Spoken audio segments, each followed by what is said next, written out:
have a great Between the Pawn in store. Welcome back to 2024. I want to thank our episode sponsor, One Chance 22 here on YouTube. I've known Chance for about 10 years now. I worked on a film project with him 10 years ago, and he's got a fascinating life. He makes content about drift racing. He's a professional drift racer. He also makes content about his interesting travels, his cool life. Check out One Chance 22. He could use some more subs. He puts out great content and doesn't have that many subscribers here on YouTube. There's a link in the video description. Again, One Chance 22 sponsoring this video. And with that, let's get into the episode.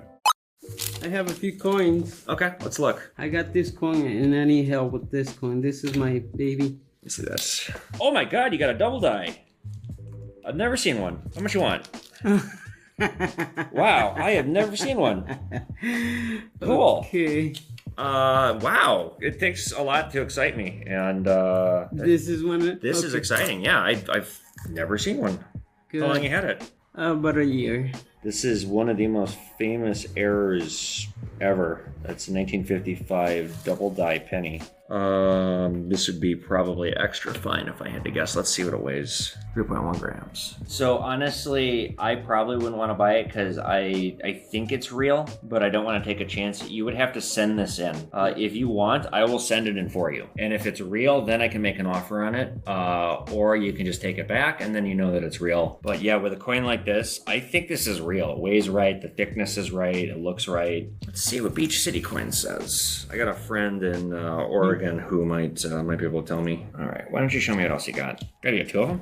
How do you have two of them? This one's been cleaned. This one's been cleaned. You think? Or it's been chemically treated. Yeah, I can tell. How do you have two of them? I've never seen one. You got two of them. How long have you had this one? The same. You bought them at the same time? I mean, I just go to the pounds and buy some stuff. Did they know what they had? No. Oh, nice. Just for right now, just so I know, what's the price you want? I don't think I'm gonna sell it. Yeah, you just wanted to show them to me? That's totally fine, because it is a treat to see this. It takes a lot to excite me, and this excited me. I was like, whoa! And then he's got two. That's okay, amazing. so I'm gonna give, if you don't want to sell them, then tell you what, I will send these into you for free if you want. I'll get them certified for you, because I can make content, and I'm curious for my own learning if these are real. I'm pretty sure these are real. I'm gonna just be straight with you, because I'm not gonna try and play a game with you and buy these for cheap. This is probably worth about $2,000. This, if it has not been chemically treated, is probably worth about $3,000. Might be higher. What you have here is conservatively probably about $5,000. But no, I don't need an answer on this today. You can come back later if you want to think about it. Come back. Okay, cool. I appreciate you showing me. All right, so I don't blame him, because that was what we just saw. Is that rare? I've never seen one in my career. I'm pretty goddamn sure those are real. But the 1955 double die penny is the holy grail of pennies, or it's one of them. It is like the one that you want to collect. I've been wanting to add one to my collection because I think they're thousands now. One's $1,000. They range $1,000 if they're like uncirculated territory, they can get like $4,000. That one he had was chemically treated, but it probably had uncirculated details. So low, like 3 might have been the low end. So as you saw, the date 1955. There's the double die there. In God We Trust has a double die. It's like one of the most extreme errors. So this occurred as a manufacturing process at the Philadelphia Mint. There was a misalignment of the dies. So the die struck twice, but it struck here, and it's obviously a lot faster than that, but here and then here, right? That's how that happened. There's only an estimated 20,000 to 24,000 of those out there. Some were released into circulation before the mistake was caught. However, there are a lot of fakes out there. I mean, it weighed right, it looked right, the diameter was right, everything was right. So either that's the best fake I've ever seen, or those were genuine. I'm pretty sure that those were genuine. But hey guys, we got to see a real treat here coming into the store. I'm surprised it's taken me, I've been in this career now for almost 5 years, and in 5 years is the first time I've seen that. So cool, we'll see if he comes back. Either if I don't do it, if he doesn't come back here, I hope he does it. I really hope he sends those in. And I actually have a quick update. It's been about a month since I filmed the deal. I filmed it like right before Christmas with that double die penny. Those were not real. They're good fakes. Now, the picker was in here, and I showed him pictures of the coin because I took pictures, and he said, no, that's fake. It's the best fake I've ever seen. But you can tell because as the dies struck the double dies, it's a set way and the angle of how it looks when you flip it over. And if it's askew, if it's too much one direction or another, if it's anything different than like what's known for how the die struck, and then it's fake. So that the angle on, it was either the obverse or the reverse. I'm doing a bad job explaining this, but the angle was so much so that it's not with any other ones that are known, and therefore fake. So I'm glad I didn't pull the trigger and buy those. Honestly, guys, when it comes to this kind of stuff, I don't buy extreme errors when people want a lot of money because they could be fake, they could be doctored. For me to pay up on something, unless it is a very well-known date, and even still, I've seen fakes of well-known dates, it's got to be in a registered slab, and in the serial number, you have to check it out and scan it. The only way to authenticate these coins is to send them in and make sure these serial numbers are valid. Sunday, my store is closed. You guys might have noticed, or I've talked about it a lot, like I've been putting a lot of effort into, I guess I'm gonna use the word beautifying. I'll tell you guys a story in a minute, but I put a lot of money into expanding what I have on my walls here in the store, making it like a museum or just something like really interesting that's different from other gold shops. Now, Mankato Pawn, the guy's name is Corey who owns it, and his brother, he owns this frame store, and I've been bringing a lot of my artwork to get framed there. He's like, I have all these prints. Let me show you. Down to the depths, don't mind the children, their screams don't count because they're no longer people. So Pedro gave me all these like art prints for free. Well, we're gonna split it, but I have to go and list all these because this is really annoying for my people to list, and like they're already so busy, so I agreed to list these. But he gave all these to me for free, and some of these are like 50, 100 bucks each. Also, I've talked about this. These are all my personal Legos for like personal investment reasons. This is just half of what I got. So I just sold this. I got $25 for this. I don't know who the would want this, but sure. Unfortunately, packaging these is gonna be a bitch because Pedro gave me these, but I gotta give them back because these plastic deals are really expensive. So here's the first one that's sold. I mean, it's pure profit, but let's package it up. I also gotta list these. I haven't listed those yet.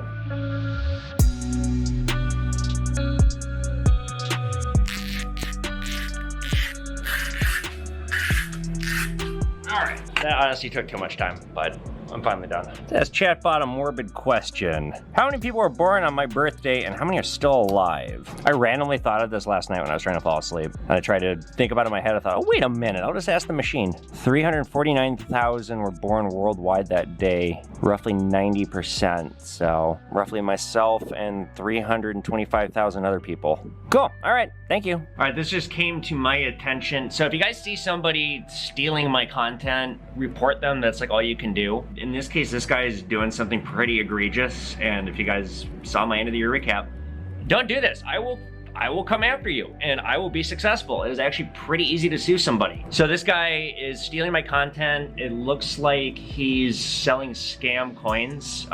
He's using my logo, which is violating trademark laws. What I'm doing here, and this is like if you guys have a brand and you see somebody doing this, this is what you do. You have to send a cease and desist. I was able to get this guy's info off Facebook. His name is Lucas.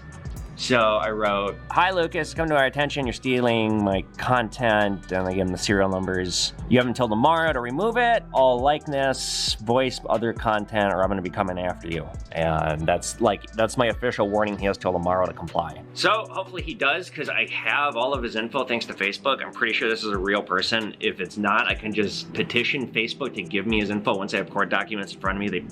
I think they have to comply. So I will be going after this guy if he doesn't take this off. Stay tuned. I just made a TikTok. I was gonna sell these on my Whatnot auctions, but I thought, well, if I'm gonna make a TikTok, and I'm gonna use the TikTok to direct people to pawnmanstore.com, speaking of which, everyone, pawnmanstore.com, I may as well put them up on my website, and so I made the TikTok and I put them up. These sold in like 60 seconds. Okay, I got two really cool World War II notes, and let's kind of just briefly look at them. So this is a Hawaii note, nothing too special. We've seen these before. If you're not familiar, we have covered these already. What happened was during World War II, the United States was so worried Japan was not only going to invade the island, but take it and take all the currency on it and use it against the US, because we've talked about economic warfare as well. That is a strategy. If you take a territory, you can use all the money in the territory, and other countries will still recognize that currency. So they could have, this was an original silver cert, what it was. They could have, ignore the writing, taken all the money like this and then used it to buy weapons, other stuff against the US. So what the United States did was they sucked up all the money on the island and they reissued 1s, 5s, 10s, and 20s, I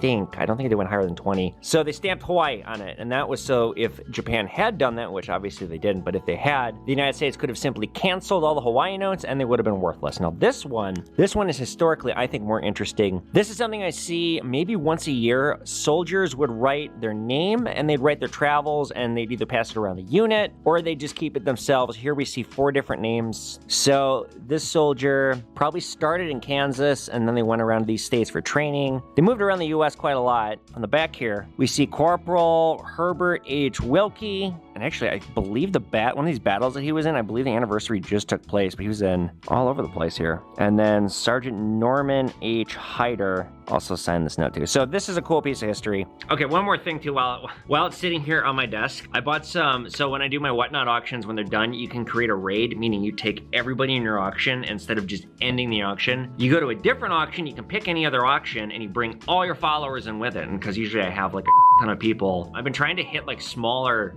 auctions, you know, just to help people out that are struggling. So I raided one auction, the guy had 13 people, and he was like, oh my god, there's like 100 people here now. And I bought some stuff from him because he had a couple coins. One coin the guy made a mistake on. He sold me a $200 coin for 20 bucks, and we knew what it was, and I was like, bid. So I got it.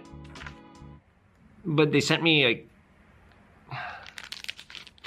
candy cane in a plastic bag. And the candy cane's like quasi-wrapped in the sandwich. I opened this and I was like, this is weird.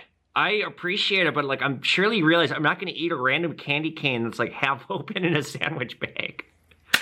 God, maybe that was the giveaway. This is the weirdest fucking giveaway in history. It's like a Tickle Monster Gal giveaway.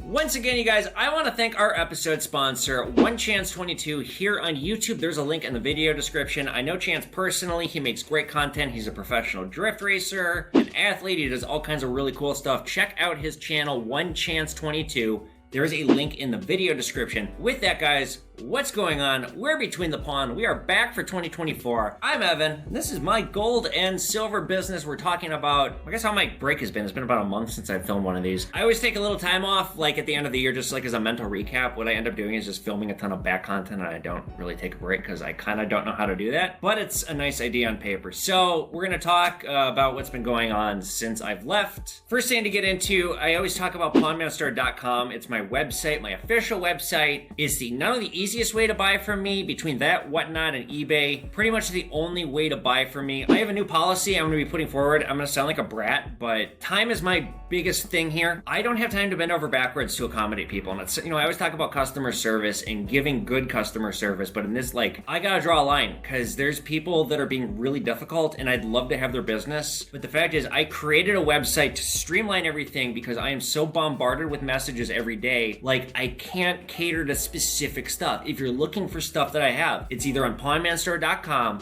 it's on eBay, or it's going to be on one of my Whatnot auctions. That's how you buy from me. Building on that, the subscription service is going very well. We have about 40 people now signed up for the subscription service. If you don't know what it is, if you're recurring, it starts at $100 a month for silver, meaning you're going to get rare precious metals. You can either choose quantity or quality. Quantity is I'm going to give you as much as I can for your $100. We've added gold. We're adding platinum. We have a numismatic one too. The numismatic one, I only have a few people, but nobody's canceled. Everybody's really enjoyed it. Your satisfaction is guaranteed, and I need to address this. I don't take returns. I will in the subscription service. If you're like, you want to give another shot, you're really dissatisfied with what you got, I'll cover shipping. You can send it back. We'll try it again because I want to accommodate people to a degree. But I had one person, and we'll talk about crazy boomers in a sec here. One person threatened to sue me. They bought one of the silvered Zimbabwe notes. Silvered. It doesn't say pure silver on there. I'm not ripping anybody off. I'm very transparent about what I'm selling. It's a novelty item. It's a cool item. They didn't understand what they were buying. They wanted to do a return. And this is like, it was like a $9 order, like with shipping. And I was like, no, it says on the website, it says all over the store. I talk about this all the time.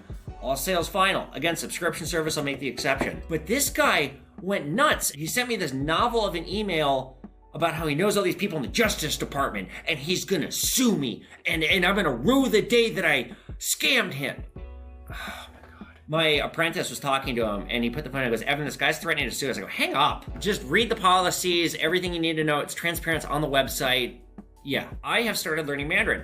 It's really hard. I got a tutor here in Minnesota. We're meeting digitally, but this person came in to my store and I unfortunately wasn't here. They gave me a tea set, like this Chinese tea set with this like really cool like Chinese tea. And they left a note saying, I'll give you a huge discount on Mandarin lessons. I'm a professional tutor. So I took them up on it and I've been learning. I'm 3 lessons in. I'm not even gonna try and say anything because I've been major flubbing pronunciation. It's a tone-based language. So I'll let you guys know how that's progressing. I literally just started. I'm like not even comfortable saying anything. I just did a big deal with Lady Liberty Bullion. I think, I'm not gonna speak for him. My assumption is it's just too much work him trying to sell to other people and he'd rather bulk sell through me. So there's going to be more Lady Liberty Bullion products. They're going to be on the website. They're going to be on my Whatnot auctions. And the third criminal is going to be Cassie Chadwick. She was a scam artist. Her story is fascinating. She's a person that did terrible things, but she had a lot of public sympathy because she was kind of right place, right time. Wrong deeds, but fascinating story. I read about her when I was in the hospital. I got a book on female scam artists, and she will be the third criminal. We are going to do 20 of her. We'll talk about her in the future. I'll get into why in a bit, but look for that. The last of the DB Cooper bullion is coming very soon. By the time you guys are seeing this, I might have it. We're going to do the rest of it. Most of it will be on pawnmanstore.com. I might do 1 or 2 pieces on Whatnot. I'm still looking for a DB Cooper note. There's only a few hundred of them. I'm offering a $250 reward if you can help me get an authentic one. I think it's like the collectible of collectibles to have. I'm gonna frame it and put it in my store if I acquire one, because I am building a true crime museum in here. In fact, let me show you guys something really quick. Shout out to the Great Frame Up here in Minnesota. They've been doing all my framing. So this is the first of my true crime museum from H.H. Holmes. I got this vintage poster. It's a reproduction of his wanted poster. These are tokens from the World's Fair. They're original from 1893. And then I have an admission ticket right here that is original. And then I have issue 1.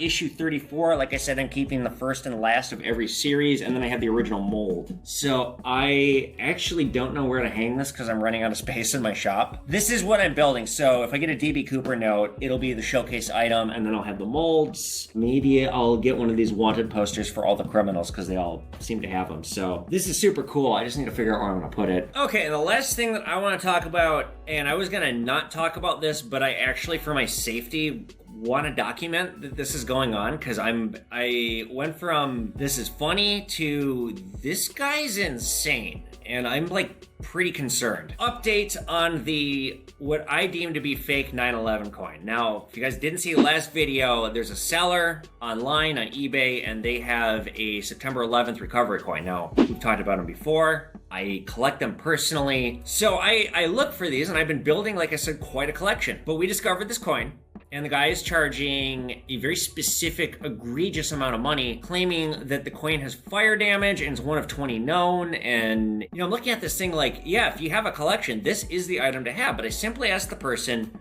can you substantiate what you're claiming with evidence? Because as we covered, if there's a really rare historical item, there better be something to validate the claim. You can't just make a claim without any evidence. And it would be very, very easy for this person to get a document that, you know, validates what they're saying. So I asked the person, and they went crazy on me. And I said, look, I don't think this coin is genuine. And frankly, this is kind of, I didn't quite say this, I'm paraphrasing, but like, it's disgusting that you're taking a tragedy and you're making quite a claim with no evidence to substantiate it. Instead of simply saying, yes, I have evidence, or no, I don't, you're getting defensive and you're insulting me. And so I warned them I was going to make a video. And I get this crazy novel back that I didn't read it, but the gist of it, as far as I gathered, just glancing, because my you to people that write things like this is I don't read it. Basically, it was like, do your worst. So I made a video, and obviously the video got a lot of views, and this person had to update their eBay listing, and they have since begun a campaign of like harassing me, threatening me, and they want to put me in prison. This screams to me,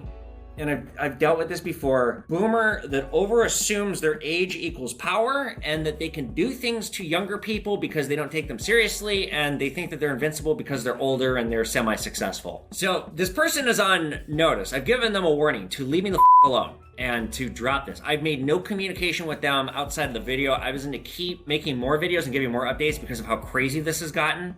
And again, I have not replied to this person at all. They are investing a lot of time in harassing me. The most recent thing that happened was today. Somebody called me from another state, and they were asking about a very expensive coin, an unrelated coin, and they dropped the name of this person. And obviously this person was coerced into calling me to try and tape me slandering them because they're trying to do something to me. And I was like, I don't know this person. And look, I'll tell you what I tell everybody. If you're going to buy an exotic coin, just do your research and make sure it's like a legit coin. Like I said, like nothing inflammatory. I just want it to be known that this person seems to be unhinged, and I'm getting a little concerned for my safety. This person is cyber stalking the of me. They're definitely watching this. I want them to know. Leave it alone, or I'm gonna take steps to protect myself, because all I did was ask you a question, and instead of simply saying yes or no, you got defensive and you went crazy.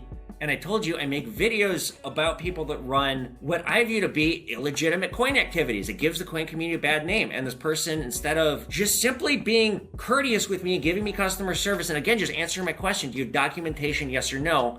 They've taken it upon themselves to cyberstalk and harass the out of me, and that's not okay. And I really, really hope this person grows up and leaves me the alone like a insane person would. All right, but with that, you guys, I'm trying to do positivity here in 2024. I had such a negative and just crazy cluster of a 2023. So going forward, let's be positive. Ish. All right, questions. Question 1 coming in from DP Junior 47. He asks, or she or they ask, how is a coin, quote, ruined when you put it into a book? This is a good question. So when you have a coin, I wear gloves touching them. You don't have to do that. You touch a coin by the rim, because if you're going like this, you're destroying the coin. You're putting your fingerprints all over, you're putting your oil as your finger all over the parts that matter. This coin on my hand here, this Jefferson nickel circulate, it doesn't matter. So when you are touching a coin, that's one negative thing you can do to it. When you are taking a coin and you're shoving it into a book, you are damaging the coin by doing that.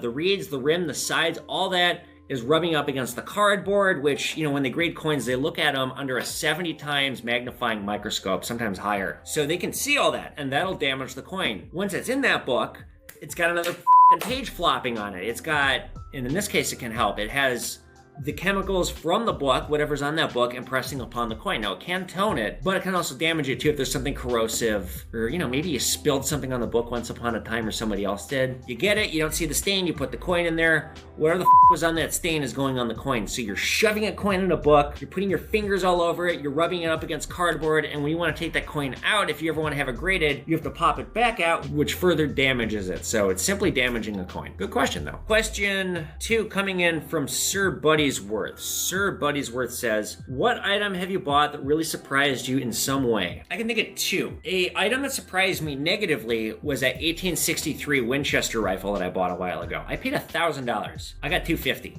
I got mega on that. I massively overpaid because I don't know firearms or antique firearms that well. I didn't know well enough to know that it had been modified. Had it not have been modified, that would have been a good buy. But unfortunately, because it was, yeah, I lost a lot of money on that. So it surprised me how much money I lost on that, because the last gun that I bought, that I made a couple thousand on. I did well on that one. I'm still positive in firearms. That surprised me in a negative way. In a positive way was that World War II playing card set, because I paid, I think, $3,000 for it. I didn't make that much. I made about $600-700. I did like a quick low price TikTok that went super viral blowout. I ended up doing well on it. I sold it very fast. And this surprised me how much money I made and how fast it sold. I mean, frankly, I gave the person a good deal that bought it. They got a true piece of history. Question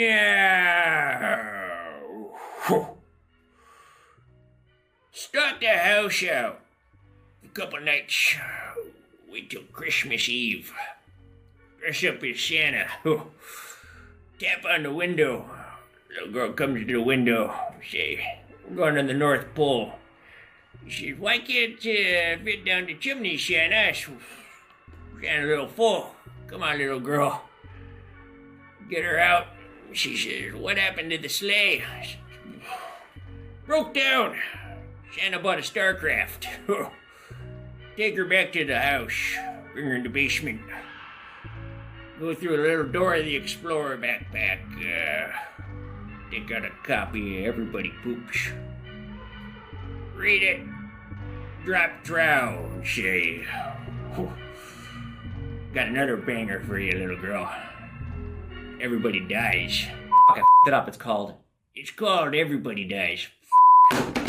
It up. I'm not gonna try that again. And if you guys thought that one was bad, wait till next week. The next one is September 11th themed. Tickle Monster Gal asks, what are the worst and best feelings you have experienced while owning the store? Well, I mean, I immediately think about the worst times, which a lot of that happened in 2023. Patreons, you know, some of the details about some of the bad that happened to me. I'm not going to get into it again. I can't think about owning the store. I can more think about creating the persona Pawn Man, becoming this and fulfilling my dreams of wanting to succeed in this industry, not just this industry, but just succeed as an entertainer and to provide education. And the amount of people that tell me, like, you taught me this, you taught me that, the World War II book, all that, the fact that I still have Chinese people showing up to my store hugging me, like, I made a impact. Never in a million years did I actually think that this was how I was what I was gonna become, what I was gonna do. I thought I was gonna be successful, not like this. I didn't think that I was to become the face of, like, one of the faces of numismatics, or have this incredible of an impact. You know, all that, all the knowledge I've injected, the good deals I've cut people, the entertainment I give people, like, all this is the best feeling. Okay, question 4 coming in from Tater Chip FPV9162, asking me for a product for a $150 mystery box. It looks like fun. I just wanted to address this just so I can reiterate again. pawnmanstore.com. It's how you buy stuff from me. Don't comment, don't message me, just go on the website. Everything you could want is there. And then last question coming in from Jake Lancaster 9819. This question is related to the last episode that we did talking about the Russian diamond trade. Why would you not want a lab-grown diamond? You get a better diamond and it's a lot cheaper. Indeed, I don't see the point of a diamond at all. I think they're stupid. Get a lab diamond, they are cheaper. The lab diamonds, they don't hold their value nearly as much as the real diamonds do. The diamond trade, I don't think is gonna go away anytime soon. It would take a massive world effort to usurp the idea that a diamond is forever, that if you love somebody, you buy them a diamond. Like, that's solidified marketing and it's become a staple of our culture. And until that goes away, diamonds as a trade don't go away, and the simple fact of a genuine diamond against a lab stone, the fact that the genuine is worth more, that also doesn't go away. Indeed, buy a labstone, buy a used one. And with that, you guys, that'll do it for the questions. Thanks for this Between the Pawn. Thank you, One Chance 22, our sponsor. Again, check out his YouTube channel, link in the video description. Head to pawnmanstore.com, join the subscription service, check out my other stuff. I price match. I check the big box stores like almost every day. So check out pawnmanstore.com, get my books. They're on Amazon. If you read them, write a review. It doesn't matter if you don't like it. Any review helps me, even a one-star one helps. You can get signed copies on pawnmanstore.com. Follow me on Whatnot. There's a link. That Linktree link will take you to my auction. If you don't have the app, download it with my code. You get a free $15 off your first purchase. Post your questions in the comments below so I got more to answer the next Between the Pawn. I'll see you back here for another one.